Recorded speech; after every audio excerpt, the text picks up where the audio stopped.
Assalamualaikum warahmatullahi wabarakatuh. Salam sejahtera untuk kita semuanya. Om Swastiastu, Namo Buddhaya, salam kebajikan, salam Pancasila. Bapak Ibu yang saya hormati, bulan kemerdekaan tahun 2024 ini saya yakin merupakan sebuah rangkaian peringatan hari ulang tahun Republik Indonesia yang paling istimewa, karena acaranya ada yang di Jakarta, ada juga yang di Ibu Kota Nusantara. Temanya Nusantara Baru Indonesia Maju, yang sudah dirilis pada tanggal 24 Juni yang lalu, dan ini sekaligus menunjukkan transisi perpindahan ibu kota dari Jakarta ke Nusantara, dan sekaligus juga ini adalah transisi untuk keberlanjutan pemerintahan ke pemerintah yang baru nanti. Rangkaian bulan kemerdekaan pada tahun ini seperti tahun yang lalu akan dibuka dengan zikir dan doa kebangsaan yang diselenggarakan di Istana Merdeka nanti petang, dihadiri oleh para ulama dan pemimpin agama, diikuti oleh para peserta lebih dari 3.000 peserta. Setelah itu, seperti juga tahun-tahun sebelumnya, ada rangkaian kegiatan lain, upacara pengukuhan Paskibraka oleh Bapak Presiden, itu akan diselenggarakan di IKN. Kemudian upacara penganugerahan tanda kehormatan itu dilaksanakan di Istana Negara di Jakarta. Kemudian pidato kenegaraan dan penyampaian RAPBN dan nota keuangan diselenggarakan di Gedung Nusantara, Gedung MPR, DPR, DPD. Kemudian yang istimewa, apel kehormatan dan renungan suci diselenggarakan di dua tempat, yaitu di Taman Makam Pahlawan Kalibata dipimpin oleh Bapak Wakil Presiden, kemudian di Taman Kusuma Bangsa di Ibu Kota Negara, di IKN, Ibu Kota Negara Nusantara, dipimpin oleh Bapak Presiden. Itu diselenggarakan dini hari tanggal pukul 00, tanggal 17 Agustus. Kemudian paginya upacara detik-detik proklamasi kemerdekaan Republik Indonesia. Waktunya, waktu detik-detik proklamasi itu mengikuti waktu Indonesia Barat. Nah, upacaranya, tata upacara militer itu dilaksanakan di IKN dengan Inspektur Upacara Bapak Presiden, sedangkan acara upacara di halaman Istana Merdeka Jakarta itu mengikuti tata upacara militer di IKN. Kemudian upacara penurunan bendera Sang Merah Putih juga diselenggarakan di dua tempat, baik di IKN maupun di halaman Istana Merdeka Jakarta. Itu agenda pokoknya. Selain agenda-agenda pokok tersebut, ada juga yang menarik, ada prosesi kirap pengiriman duplikat bendera pusaka Sang Merah Putih dan naskah proklamasi dari Monas ke IKN. Kemudian juga ada pameran bersama arsip kepresidenan, judulnya aja sangat menarik, Mari Kemari ke Nusantara. Jadi diselenggarakan di Galeri Emeria Sunasa Taman Ismail Marzuki mulai tanggal 8 sampai tanggal 20 Agustus tahun 2024, yang memamerkan arsip dan memorabilia terkait Ibu Kota Negara. Bahwa kita punya sejarah panjang mengenai Ibu Kota Negara, mulai dari era sebelum kemerdekaan, Indonesia merdeka, era di Presiden Soekarno, Presiden Soeharto, karena kita juga pernah mengalami pindah kota hingga era nantinya di ibu kota Nusantara. Ini pameran bersama arsip kepresidenan ini diselenggarakan oleh Kementerian Sekretariat Negara, Kementerian PUPR, Otoritas IKN, ANRI, Pemprov DKI, dan juga kearsipan Pemprov DIY. Nah itu mari kita meriahkan bulan kemerdekaan ini. Kami mengajak Bapak Ibu masyarakat Indonesia di seluruh wilayah Indonesia, Bapak Ibu pimpinan organisasi pemerintahan, organisasi sosial keagamaan, dan juga para pelaku swasta, serta juga KBRI dan kantor perwakilan Indonesia di luar negeri untuk memeriahkan bulan kemerdekaan ini dengan berbagai kegiatan yang positif dan menggembirakan. Sahdu, khidmat, tetapi juga meriah. Dan mohon mulai hari ini, dan saya lihat sudah mulai, kita semua mengibarkan bendera merah putih selama 1 bulan penuh hingga tanggal 31 Agustus nanti. Dan juga jangan lupa mempercantik bangunan, jalan-jalan, lingkungan dengan ornamen hari ulang tahun Republik Indonesia yang saya yakin Bapak Ibu semuanya sudah bisa memperoleh soft filenya di website dan media sosial Kementerian Sekretariat Negara. Nah nanti perihal bagaimana kesiapan di IKN dan penyelenggaraan di sana yang juga pasti sangat menarik. Saya persilahkan nanti Bapak Menteri PUPR yang sekaligus PLT Kepala Otoritas IKN, juga Pak Kasetpres, Pak Wamen ATR yang sekaligus Wakil Kepala Otoritas IKN untuk menjelaskan lebih lanjut. Saya kira itu pengantar dari saya. Terima kasih. Wassalamualaikum warahmatullahi wabarakatuh. Saya persilahkan Pak Menteri PUPR. Terima kasih Pak Seknek, Pak Kasetpres, Pak Waka. Assalamualaikum warahmatullahi wabarakatuh. Rekan-rekan sekalian, jurnalis yang saya banggakan, untuk kesiapan prasarana dan sarana Nusantara, ibu kota kita Nusantara, dalam rangka 17 Agustus 2024 dapat kami jelaskan sebagai berikut. Pertama, tentang konektivitas. Akses ke ibu kota negara atau ibu kota Nusantara dapat diakses melalui 2 jalan dari Balikpapan, dari Airport Sepinggan. Pertama, melalui jalan tol yang insya Allah sudah siap, kemarin juga sudah ditinjau oleh Bapak Presiden dan kita semua naik motor di sana. Itu sampai dengan jembatan Pulau Balang, kemudian menuju ke IKN melalui jalan nasional. Panjangnya kalau melalui jalan tolnya 88 km, dapat ditempuh sekitar 90 menit. Ya. Kemudian alternatif kedua, menuju ke IKN dapat dilalui, ini semua melalui jalan tol Balikpapan Samarinda. Yang tadi alternatif pertama melalui exit kilometer 11 dari jalan tol Balikpapan Samarinda, kemudian menuju Pulau Balang dan Simpang Riko, kemudian ke IKN 88 km. Alternatif kedua masih dari jalan tol Balikpapan Samarinda, exit kilometer 38, kemudian melalui jalan nasional Samboja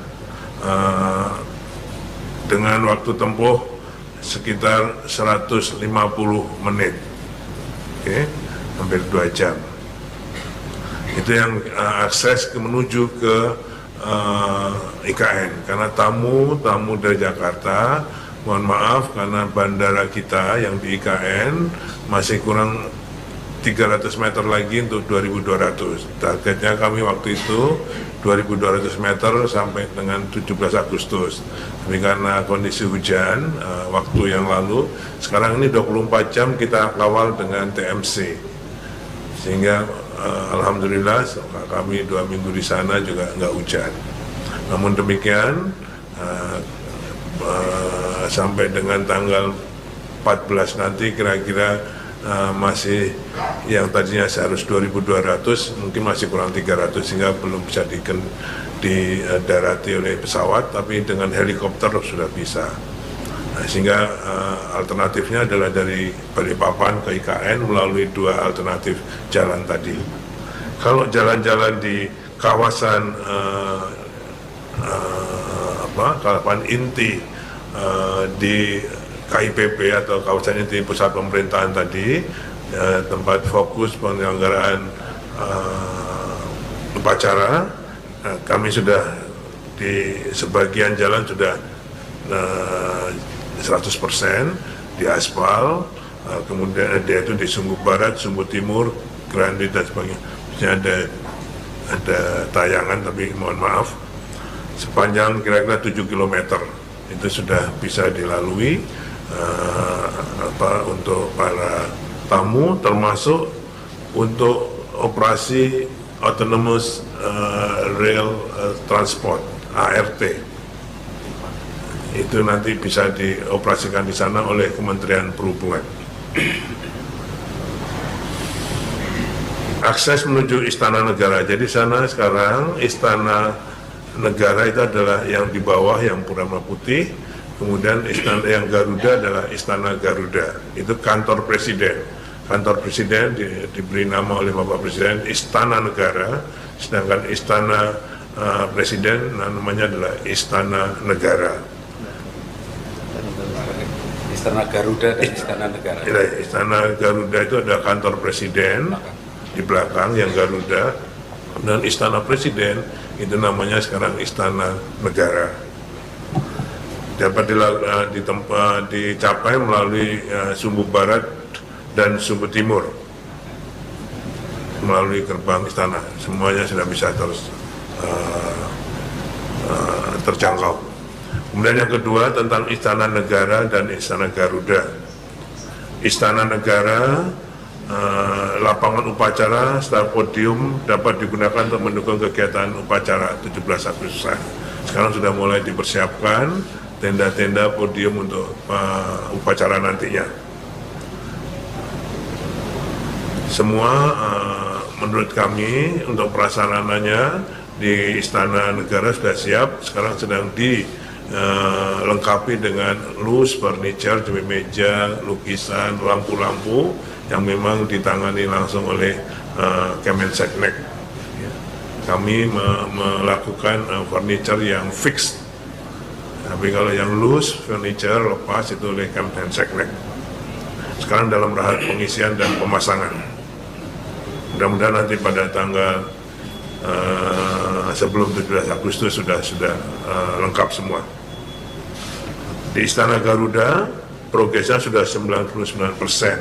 Sama dengan Istana Negara tadi, sekarang dalam rangka kelengkapan pemasangan loose furniture yang sudah barangnya semua sudah ada di Istana di IKN. Kantor Kementerian Koordinator, jadi di sana ada 4 Kemenko, kantor Kemenko.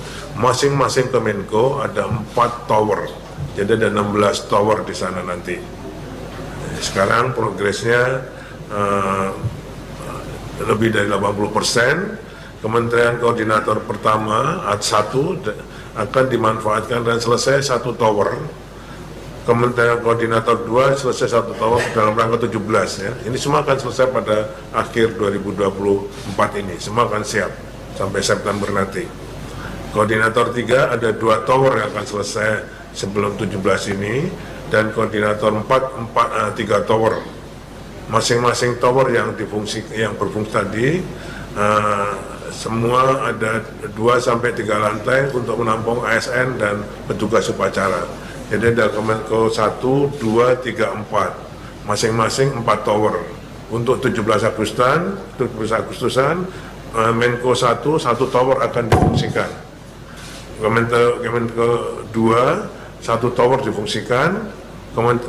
Kemenko 3, 2 tower difungsikan, dan Kemenko 4 3 tower difungsikan. Total 7 tower, Pak. Ya, dengan total jadi 7 tower akan berfungsi itu di sekitar lapangan upacara di Sumbu Kebangsaan. Jadi sudah insya Allah semua sudah dicapkan dengan listrik, air, tambahan toilet semua sesuai dengan peserta upacara yang sudah yang sudah dirancang oleh Kemensesnek. Jadi semua kita fungsikan sebagai tempat ASN. Nanti ada lagi tempat ASN yang hunian untuk ASN sendiri. Kemudian untuk penataan kawasan, Plaza Seremoni, jadi di depan kantor-kantor Kemenko, itu namanya Plaza Seremoni, akan difungsikan untuk ceremonial round, jadi untuk perayaan juga. Jadi crowd masyarakat yang akan hadir di sana juga kita tempatkan di situ. Termasuk ada forest trail yang ada di situ, itu semua akan difungsikan. Toilet-toilet umum, galeri, UMKM akan kita siapkan sebagai kemeriahan 17 Agustusan di situ, yang semuanya dapat menampung 4.000 orang undangan dan panitia pendukung. Jadi di Plaza Seremoni akan ada keramaian. Bapak Presiden minta ada kesenian-kesenian juga di situ, kesenian untuk bisa memeriahkan 17 Agustusan ini. Yang akan kita tempatkan di Plaza Seremoni dengan daya tampung 4.000 orang. Sedangkan di tempat yang lain di Beranda Nusantara yang antara lain adalah Taman Kusuma Bangsa yang tadi disebutkan oleh Pak Seknek, untuk upacara pertama kali Rundungan Suci tanggal 17 dini hari nanti. Di sana ada gedung termasuk dengan di Beranda Nusantara tersebut. Kemudian untuk perumahan kesiapannya, hunian ASN akan selesai 100%, minimal 8 tower. Kita targetkan 14 tower, tapi yang kami laporkan pada hari ini yang sudah siap 8 tower. Tapi nanti pada saat 17 Agustusan sudah siap 14 tower, furnished, air, listrik sudah siap semua. Masing-masing terdiri dari 60 hunian, masing-masing hunian ada 3 kamar. Jadi satu tower terdiri dari 60 unit, masing-masing 98 meter persegi dengan 3 kamar. Jadi bisa kita hitung nanti pesertanya. Kemudian rumah jabatan menteri akan berfungsi sekurang-kurangnya 14 unit dari 34 yang kita bangun. Sudah masing-masing juga sudah lengkap dengan mebelernya. Ini semua akan diatur pemanfaatannya oleh Seknek, ya, untuk tamu-tamu, untuk para tamu dan para peserta upacara. Jadi hunian ASN, rumah menteri, semua diatur langsung oleh Seknek pemanfaatannya dalam rangka 17 Agustus ini. Air minum, alhamdulillah sejak tanggal 20 Juli kemarin sudah kita running test 1, 2, 3 dan sudah sampai saat ini, mungkin ini sudah sampai ke lingkungan Seknek, jadi termasuk Istana Garuda dan Istana Presiden. Yang ibu bapak sekalian saksikan saya minum untuk air minum itu di IPA. Jadi kualitas air sebagai hasil instalasi penyediaan air minum sudah standar, bahkan insya Allah lebih baik dari air minum kemasan. Okay. Dimana nanti itu kan melalui pipa 16 kilo ke reservoir, kemudian 22 km didistribusikan ke persil-persil. Nah ini nanti setiap persilnya harus dites air minumnya atau kualitas airnya. Mungkin berubah dari IPA sampai dengan ke persil.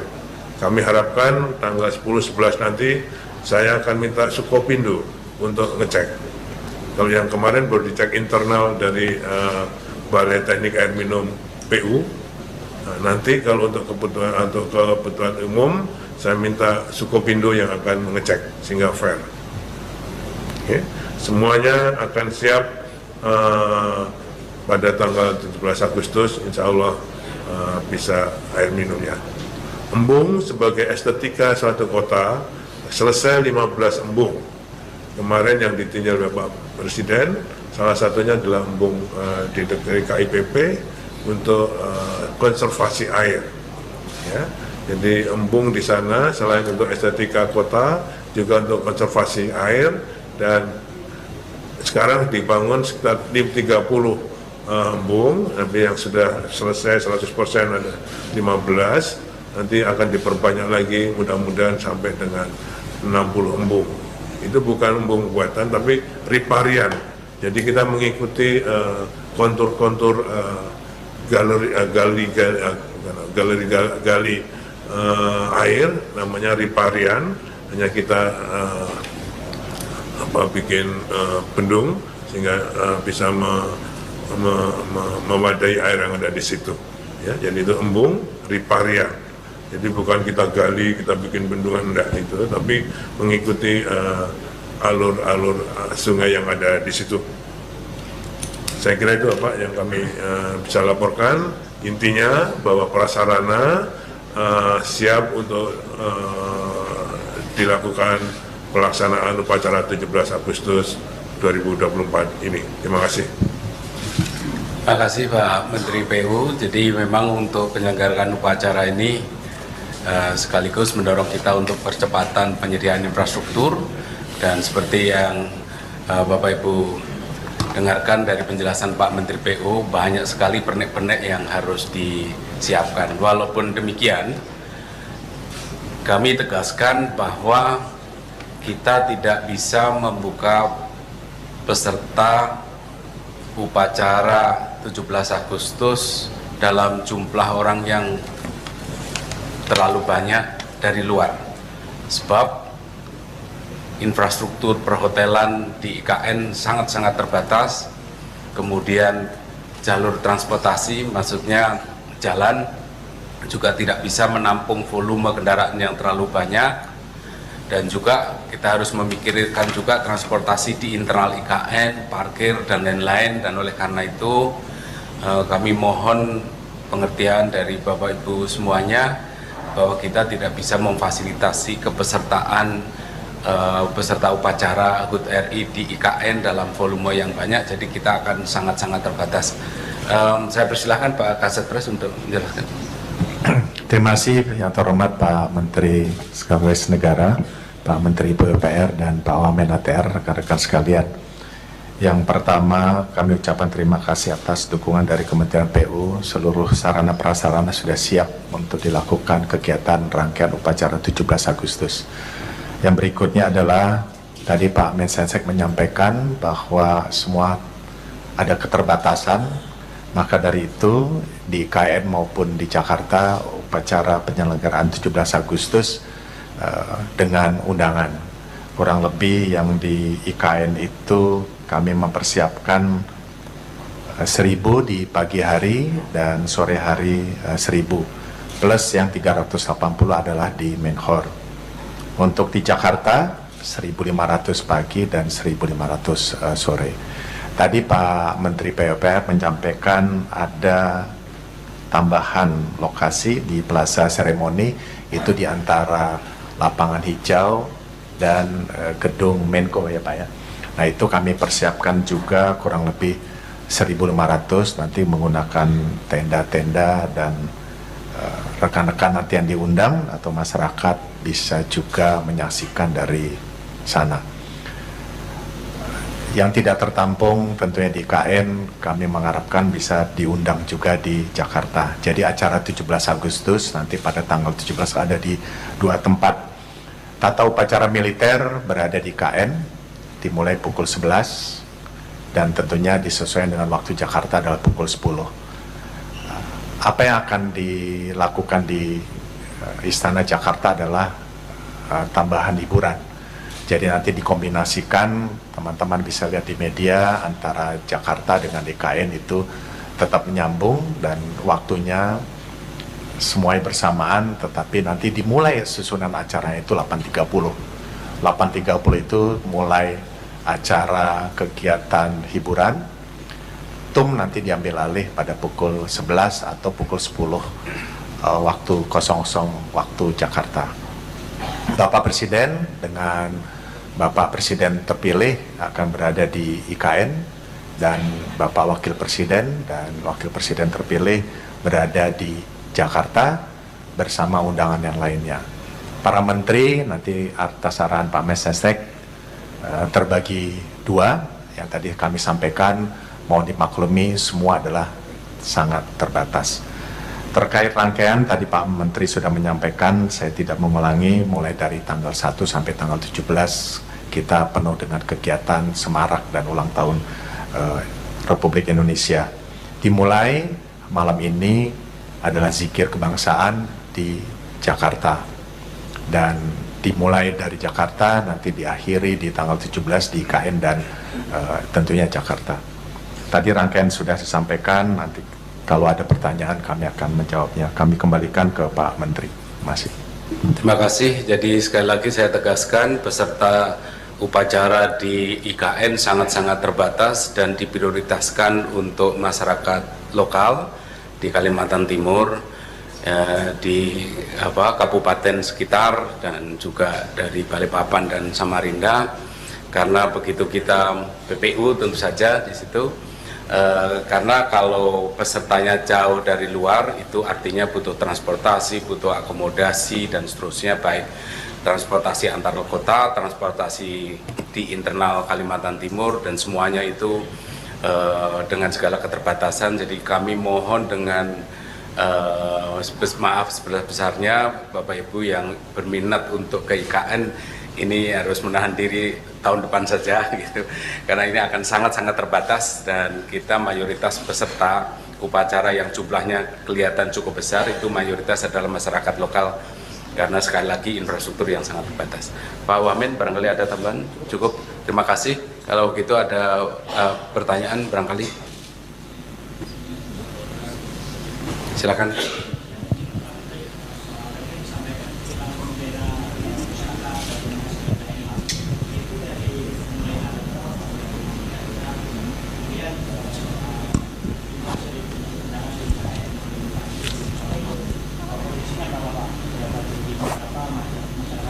Duta besar juga akan ada di IKN. Itu kemudian hiburannya Pak, tadi disebutkan di IKN juga ada hiburan. Nah, bisa dirinci lagi Pak hiburannya seperti apa? Dan izin untuk Pak Menteri PUPR, juru bicara Kementerian PUPR menyampaikan kalau Bandara VVIP IKN namanya nanti tidak akan jadi Bandara VVIP. Nah, itu nantinya seperti apa Pak? Apakah Perpres penamaan Bandara VVIP IKN akan berganti? Terima kasih. Terima kasih, kita jawab yang sekali lagi kirap bendera pusaka terus kemudian peserta Pak Setpres. Baik Pak Menteri, terima kasih dan kami menjawab pertanyaan. Yang pertama adalah kirap bendera menuju dari Jakarta menuju IKN dimulai Sabtu 10 Agustus pukul 8. Jadi itu adalah dalam rangkaian 17 Agustus yang mana bendera saat ini berada di Jakarta, di Monas, akan dilakukan kirapnya menuju IKN.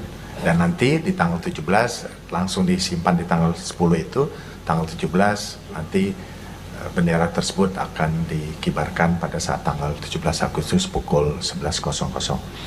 Terkait undangan siapa saja di IKN tentunya sesuai dengan tadi Pak Menteri sampaikan, kami utamakan dengan warga sekitar setempat dan tokoh-tokoh IKN. Tentunya nanti ada beberapa dari Jakarta, antara lain menteri terkait, dan itu sangat terbatas. Dan kami bersama dengan pemerintah setempat, baik itu Pak Gubernur, Pak Kapolda, Pak Pangdam akan menyesuaikan siapa saja yang akan diundang, dan ini sedang berlangsung listnya yang akan kami rekap. Terima kasih. Dan tentunya tambahan tadi di Plaza Seremoni para pekerja dengan undangan terbatas juga kami undang. Ya, terima kasih. Ada lain? Oh, hiburan ada sebagian di IKN juga dan sebagian lagi ada di Jakarta. Apa saja hiburannya? Sebaiknya nanti kita tunggu tanggal 17 Agustus. Ya. Pak Kasat Pres mau kasih surprise. Lagi tadi di belakang. Oh, bandara. Silakan, Pak. Perihal bandara, jadi sampai sekarang belum bisa beroperasi. Kita nunggu namanya sudah ya, yang jelas menggunakan nama Nusantara. Nanti Pak Menhub akan mengumumkan secara spesifik. Jadi kira-kira rencananya adalah namanya Bandara Internasional Nusantara. Tapi sekali lagi bandara ini belum beroperasi. Enggak, yang disampaikan oleh juru bicara PU itu bukan VVIP-nya itu, jadi fungsi. Jadi nanti semua di Kemenhub. Jadi kok kesannya ini hanya untuk VVIP, saya kira enggak. Seperti yang beliau bilang tadi, itu nanti akan jadi Bandara Internasional Nusantara, mungkin begitu. Tapi itu komersial untuk umum.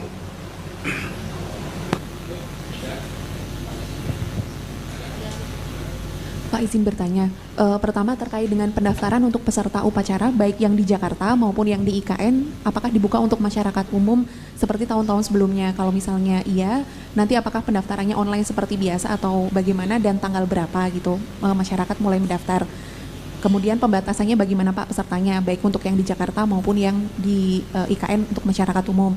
Kemudian yang kedua, untuk pembagian menteri yang akan mengikuti upacara di Jakarta itu seperti apa ya Pak? Apakah akan dibagi menurut setengah-setengah jumlahnya dari seluruh menteri gitu?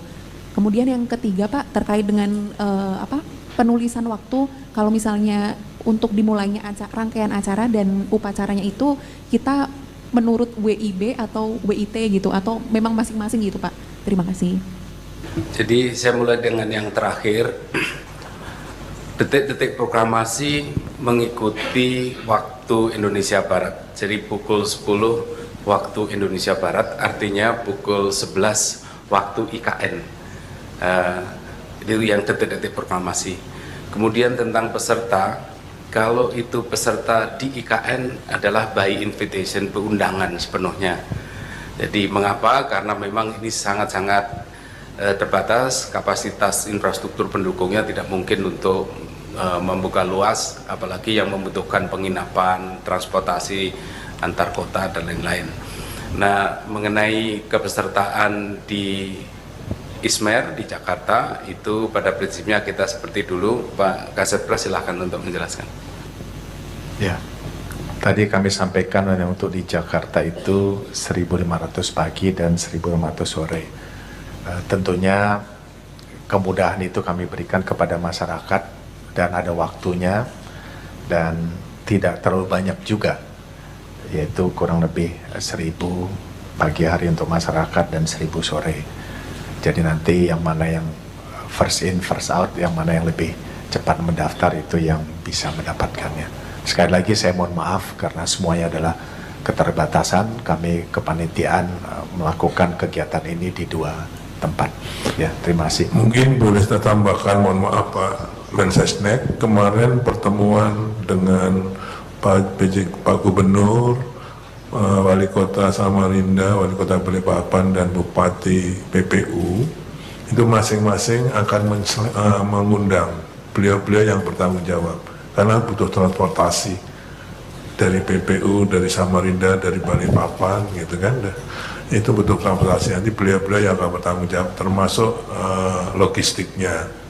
Nah, diupayakan transportasinya melalui bis, karena kalau dengan transportasi kendaraan pribadi akan jadi kemacetan, crowded. Jadi makanya diserahkan pada bapak-bapak kepala daerah.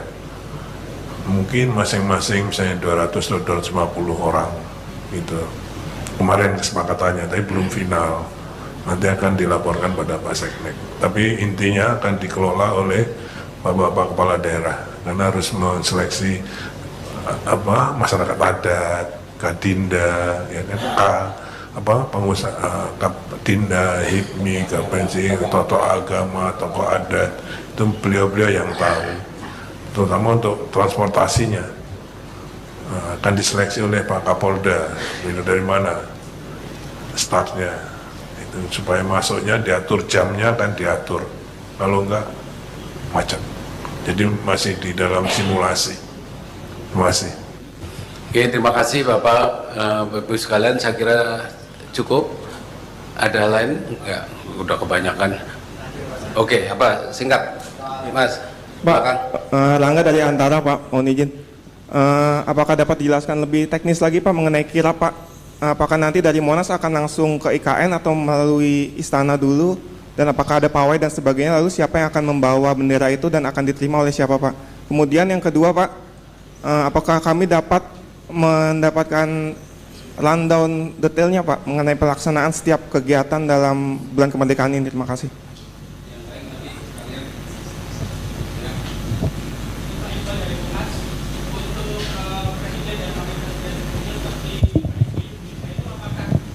Di IKN atau untuk presiden dan wakil presiden sebelumnya seperti Pak SBY, Bu Mega maupun Pak JK itu nanti apakah diundang upacara di IKN atau di Ismer, Pak? Terima kasih. Saya mulai dengan yang terakhir. Jadi untuk mantan presiden, rencananya kami undang untuk upacara di IKN bersama dengan Bapak Presiden. Tentu saja kalau ada hal-hal yang menyulitkan, tentu saja kami juga terbuka kalau beliau-beliau juga tidak hadir di IKN tapi hadirnya di Jakarta. Jadi sementara rencananya begitu, sementara mantan wakil presiden diundangnya di Jakarta. Yang lain silakan Pak Kasat Pres. Baik, terima kasih. Saya menambahkan penjelasan Pak Menteri PUPR terkait dengan di IKN tadi. Kami terus melakukan rapat dengan Pak Pangdam, Pak Kapolda untuk mengatur lalu lintas baik pagi hari yang akan mengikuti upacara undangan di pagi hari di IKN dan sore hari. Keterbatasan waktu yang sangat mepet antara pagi dan sore ini perlu manajemen lalu lintas yang akurat. Hanya beda selesai acara itu jam 1.30, nanti kita mulai lagi pukul 15.00 dan selesai sebelum maghrib waktu IKN. Terkait dengan kirap siapa saja, kita mulai dari Monas menuju Halim dan nanti ada kegiatan seremonial di Monas yang dilakukan oleh pemerintah Provinsi DKI Jakarta dan langsung ke Halim, dan dari Halim terbang menuju Balikpapan. Dari Balikpapan menuju ke IKN dan bendera termasuk teks proklamasi akan diinapkan di tempat yang sudah ditetapkan di Istana IKN. Adapun yang melakukan kirap adalah Paskibra di Paskibra 2023. Dan tentunya ini sudah dilatih semuanya dan masyarakat bisa melihat pada tanggal tersebut. Rundown kami akan sampaikan per kegiatan, bisa diminta oleh protokol dari Sekretariat Presiden. Saya rasa itu jawabannya. Terima kasih. Oke, terima kasih Bapak Ibu sekalian. Pak, ada tambahan? Di Istana Presiden, di Istana Negara, di sana sudah siap dengan ruang bendera pusaka. Jadi mungkin nanti bendera yang datang sana ditempatkan di tempat ruang bendera pusaka tersebut, termasuk teks proklamasi. Terima kasih. Oke, makasih Bapak Ibu sekalian. Saya hanya ingin tambahkan tadi penamaan istana yang sudah disampaikan Pak Menteri PUPR. Yang di bawah itu diberi nama Istana Negara, kemudian yang di atas kantor presiden yang Garudanya itu oleh Bapak Presiden diberi nama Istana Garuda. Jadi ini di bawah Istana Negara, di atas Istana Garuda. Nanti upacara diselenggarakan di depan Istana Negara. Saya kira itu Bapak Ibu sekalian, kurang lebihnya mohon maaf. Terima kasih atas perhatiannya. Assalamualaikum warahmatullahi wabarakatuh.